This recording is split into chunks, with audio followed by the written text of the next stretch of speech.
Salut tout le monde, c'est juste Florian, ça fait actuellement 90 heures que je n'ai pas mangé. Et oui, dans cette vidéo, je vais vous expliquer pourquoi j'ai décidé d'entreprendre un jeûne long hydrique, c'est-à-dire pourquoi j'ai décidé d'arrêter de manger de la nourriture pendant un temps donné. Cette vidéo fait partie du gros projet Noob Diet, dont l'épisode 0 est sorti la semaine dernière, vous pouvez aller le voir en cliquant sur la fiche. Si vous comptez vous aussi vous lancer dans un mode de vie plus sain et que vous ne savez pas vers quelles informations, quelles pratiques vous tournez, vous êtes actuellement à l'endroit parfait. J'ai essentiellement créé ce projet pour qu'on se motive tous ensemble, donc bienvenue à vous. Si vous êtes nouveau, je vous invite bien évidemment à nous rejoindre en vous abonnant à la chaîne et n'oubliez pas de cliquer sur la cloche pour être averti dès qu'il y a une nouvelle vidéo.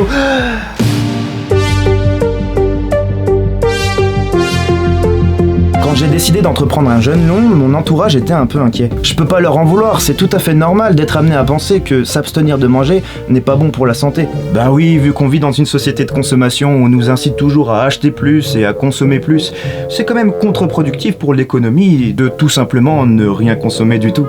Mais franchement, j'ai pas le droit d'être cynique là-dessus parce que moi-même, j'étais comme ça. Si on m'avait dit il y a 5 ans que je m'arrêterais de manger pendant plus de 3 jours, j'aurais répondu « Toi, ne pas manger pendant plus de 3 jours ». Elle est bonne celle-là. Et pourtant la réalité est tout autre, car oui, il est possible de survivre sans manger, et cette pratique s'appelle le jeûne.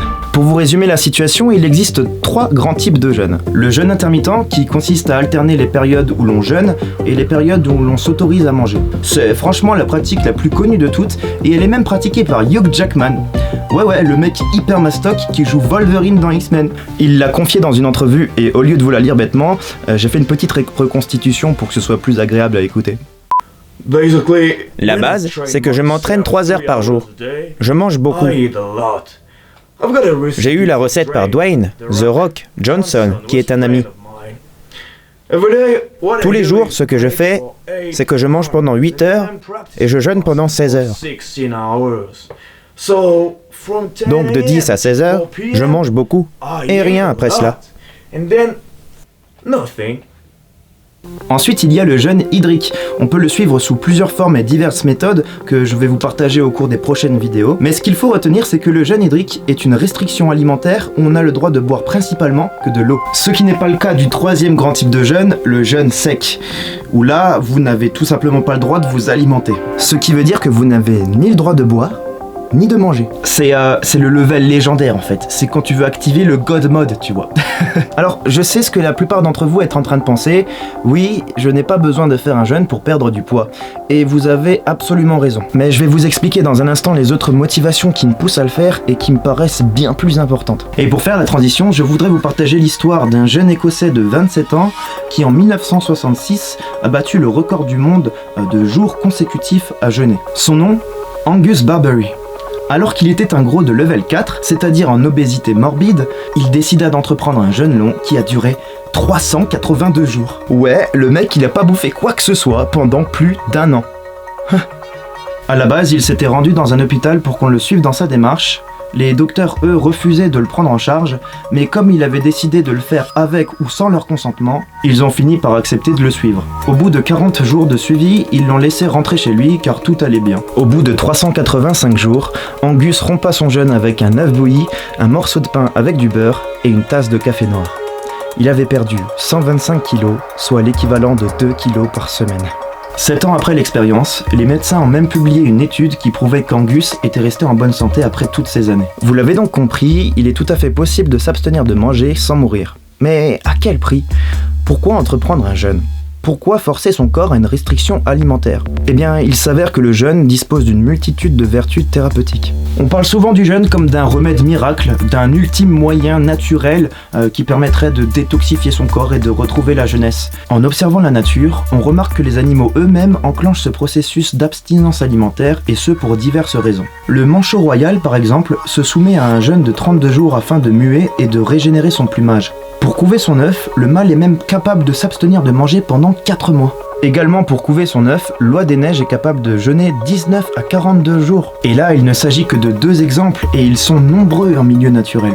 L'homme pratique lui aussi ce rituel depuis des millénaires. Vu qu'il n'avait pas accès en permanence à de la nourriture, le chasseur-cueilleur devait faire face à des périodes de disette, pendant lesquelles il devait vivre sur ses réserves. Notre évolution nous a dessinés pour résister au manque, et ce n'est donc pas une pratique anodine. De nombreuses études ont été menées au cours de ces 2 derniers siècles, afin de prouver que cette pratique ancestrale porte encore bel et bien ses fruits. Je vous en parlerai également dans une prochaine vidéo. D'ailleurs, je serais curieux de savoir, est-ce que ce sujet vous intéresse?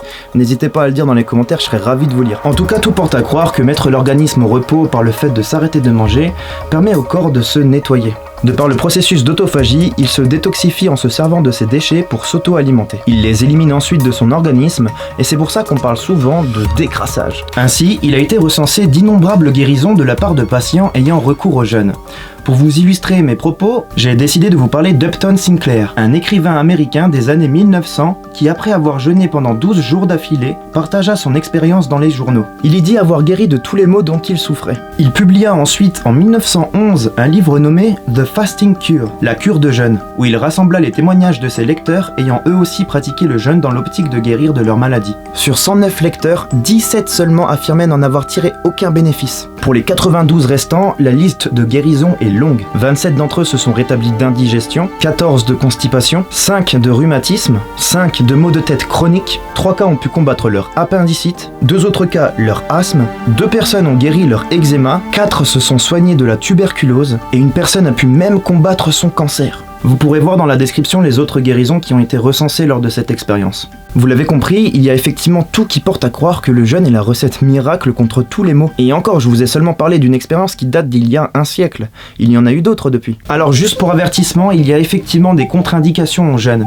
Et je veux que vous soyez conscient que, entreprendre un jeûne, non, ça peut avoir des risques et ça peut être dangereux en fonction de votre cas. Ne vous lancez pas dans cette pratique sans vous être renseigné un minimum à l'avance. S'il vous plaît, essayez de garder l'esprit critique et de ne pas tomber dans cette idée de fontaine de jouvence qui semble répondre à tous les problèmes du monde. Je vous mets donc également dans la description 2 listes de contre-indications à ne pas prendre à la légère. Alors évidemment, vous êtes toujours en train de vous demander, Florian, pourquoi toi tu comptes faire un jeûne? En fait, il y a une raison assez personnelle à tout ça que j'ai décidé malgré tout de vous dévoiler. Il m'arrive parfois de souffrir de dépression et ce depuis quelques années déjà. J'ai beaucoup de barrières mentales qui se sont construites au fur et à mesure du temps dans cette caboche, mais je suis vraiment en voie de guérison depuis cette année et ça va beaucoup mieux. J'ai eu envie de me lancer dans un jeûne long hydrique afin de voir si cette pratique peut avoir un effet positif sur mon psychisme et sur ma santé. Sans rentrer dans les détails parce que j'aimerais aussi parler de ça dans une prochaine vidéo, il y a un docteur russe du nom de Yuri Nikolaev.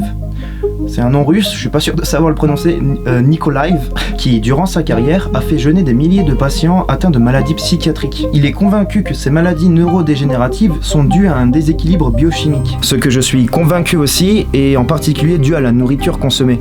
Et il s'avère que 70% de ces patients ont pu guérir de leurs conditions. Alors ne vous inquiétez pas, je ne souffre pas de maladies psychiatriques sévères. En revanche, je souhaite savoir si le jeûne peut m'aider à réguler certaines émotions qui parfois, je vous l'avoue, me pèsent énormément. Ensuite, il y a une seconde grande raison qui me pousse à vouloir entreprendre le jeûne, c'est mon rapport à la nourriture. En règle générale, et en particulier à cause du goût, je ne consomme pas assez de fruits et légumes. Et ça, depuis déjà quelques années. Dans le jeûne, il y a le processus de réalimentation qui est plus important que le jeûne en soi. Pendant la période de réalimentation, c'est le moment de réapprendre à se nourrir. Ce sera la phase 2 de Noob Diet, mais nous n'y sommes pas encore. Dans les jours à venir, je vais publier des vidéos de suivi qui vont vous permettre de voir comment je me sens jour après jour dans mon jeûne. Je ne sais pas encore combien de temps mon jeûne va durer, à la base je voulais faire 20 jours, mais franchement, je sais pas si je vais être capable de faire ça. Rien que maintenant, là j'entends ma famille qui est en train de cuisiner et je vous jure que je pourrais manger n'importe quoi. Et puis pour quelqu'un qui n'est pas habitué au jeûne, c'est plutôt déconseillé d'entreprendre un jeûne aussi long, donc on va voir au fur et à mesure du temps ce que ça va donner. Et vous en pensez quoi du jeûne? Dites-le moi en commentaire. Même si vous trouvez ça idiot, allez-y, lâchez-vous, je serais curieux de lire vos points de vue, franchement. Comme d'habitude, si cette vidéo vous a plu, n'hésitez pas à cliquer sur le bouton j'aime. Pareil, si vous n'avez pas aimé, vous pouvez cliquer sur le bouton dislike, je peux comprendre, c'est un sujet délicat qui peut faire sortir de sa zone de confort, je peux comprendre. Par contre, si vous aimez mon contenu, je vous invite à vous abonner à ma chaîne sur YouTube. Vous allez voir, franchement, on est bien ici. Oui, abonnez-vous, venez, on est bien ici, c'est la joie.